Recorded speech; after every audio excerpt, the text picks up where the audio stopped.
narrative begins, was an inordinately long one. It may well have been the longest Jefferson ever spent. I thought I should never get him through it.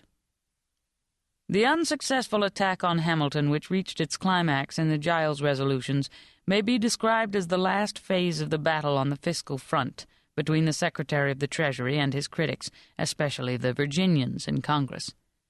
Without entering here into the question of Jefferson's part in it, a moot question which is treated at some length in Chapter 2, I will merely say that while he retained deep suspicions of his colleagues' financial management, he could do nothing about this during the rest of the time that they served together. The issues that could be faced by him fell properly into his own department. While these had exceedingly important domestic implications, they may be accurately described as cosmic. The first of the four main sections of the book covers the final and most crucial phase of his Secretaryship of State in one of the most momentous years in the modern history of the Western world.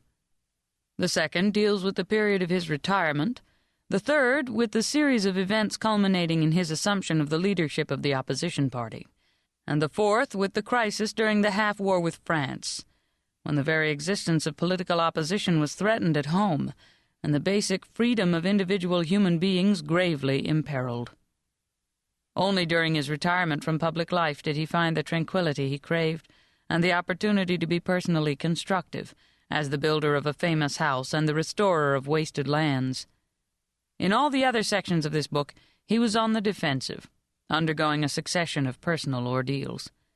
Partisan considerations entered into his mind and affected his conduct increasingly as party lines were sharply drawn, and as he came to identify the cause of genuine national independence and human freedom with the cause of his own party. To a greater extent than previously, he reconciled himself to the exigencies of politics, but the best single explanation of his thought and actions in this highly controversial period is that he was seeking to preserve or restore what he called the spirit of 1776, and that he viewed the ordeal of the decade as that of liberty herself. In the year 1793, the young American Republic, potentially a giant but as yet only a stripling among the powers, had to find a modus vivendi in the midst of world war, revolution, and counter-revolution, and this at just the time that the voice of political opposition was gaining strength at home. We need not anticipate here the series of dilemmas with which the Secretary of State was confronted as a patriotic official concerned for the security of his country, as a Republican who feared monarchical reaction, and as a sympathizer with the rising political opposition who himself could not yet be partisan. These can be best perceived as this responsible public servant faced and adjusted himself to them during this, the most crowded of his years thus far. On the world front, the position the young republic arrived at was the historic policy of neutrality, non-involvement in the affairs of Mother Europe. My own review of these events has enhanced my appreciation of the official American response to this world situation. The contrasts with the position of the giant Republic of the West in our own times are more striking than the parallels. Our inescapable ordeal in the 20th century has been that of leadership, not neutrality. But the similarities between that time and our own age of world war, revolution, and counter-revolution are sufficient to give us a certain feeling of familiarity, and should help us to understand the difficulties that were then faced by the responsible leaders of the insecure republic. The policy they so wisely arrived at was the work of no single man, but of an administration, and it was fortunate that different points of view were represented in the Executive Council. But the proclamation of a policy of non-involvement was far easier than the definition and implementation of it, and the day-to-day task of carrying it into effect fell chiefly on the Secretary of State. If we designate this as a policy of fair neutrality, as I think we should, it was chiefly worked out by Jefferson, under the eye and with the continuing support of Washington. The narrative should show how painful the process was, and I hope it will also show that fair neutrality was no mere promise, but an actual achievement. Others might shade this complicated story differently, but the net result of my study has been to increase my own admiration of Jefferson's high technical competence and diplomatic skill, his basic realism in international matters, and his extraordinary patience. In long retrospect, he appears to have been far more successful in the final phase of his service as Secretary of State than he himself realized either at the time, when he was so oppressed and agitated by his problems, or later in the decade, when the government was unable or unwilling to maintain fair neutrality.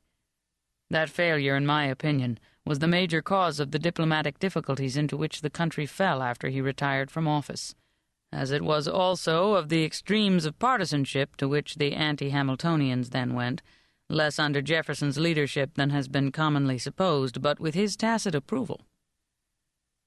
I must confess that I shared Jefferson's feeling of relief when he completed his arduous tour of duty as Secretary of State and retired to the quietude of Monticello.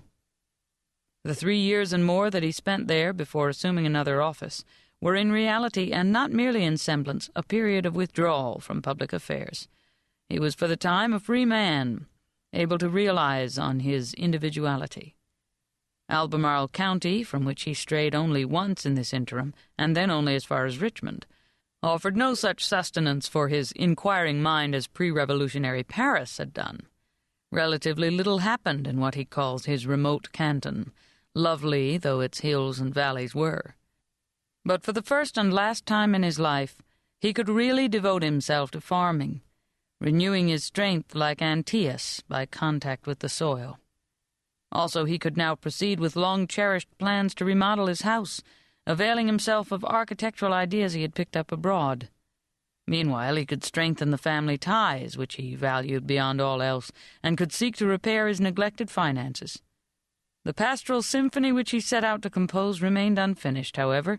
He did not have time to work out his full agricultural plans. He never really solved the financial problems he had inherited, and not during the period covered by this book did he complete his distinguished house. Thus, the personal record of these years deepens the impression that besides being a man of incessant industry and amazing ingenuity, he was also one of dauntless faith and endless patience.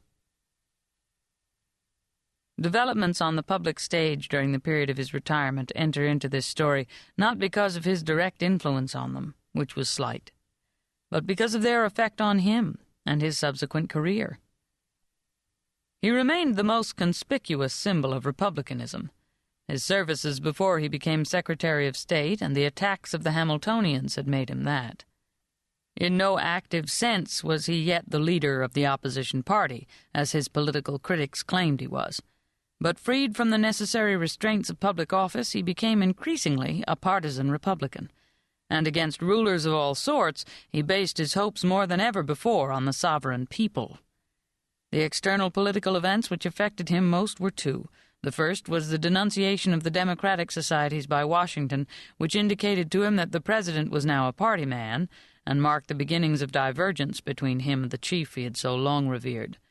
He regarded this as an attack on the basic idea of political opposition, an idea which Washington never really accepted, and which perhaps he himself had not fully perceived hitherto.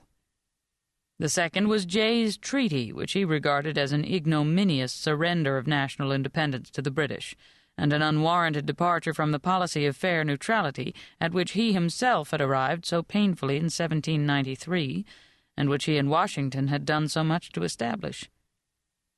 Some of his utterances as a private man were extreme and regrettable. They were not public pronouncements, however, and in this time of absorption in his personal affairs he did not determine party policy, though he went along with it. Individualist though he was in taste and philosophy, he was now convinced of the necessity of being a party man, and throughout the rest of this decade he was one. But even during the election of 1796, when the party of the opposition supported him for president, he played an essentially passive political part. That was the year, indeed, when he was busiest at home.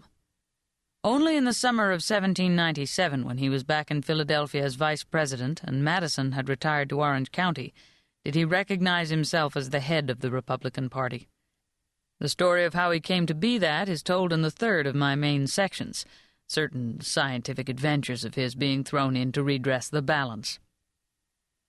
The last section falls within one of the most intolerant periods in the whole of American history, though certain parallels with this can be readily perceived in the orgies of suspicious patriotism which accompanied and followed our 2 world wars. It was a time of foreign danger which was grossly exaggerated for domestic political purposes. Jefferson faced this challenge as a lifelong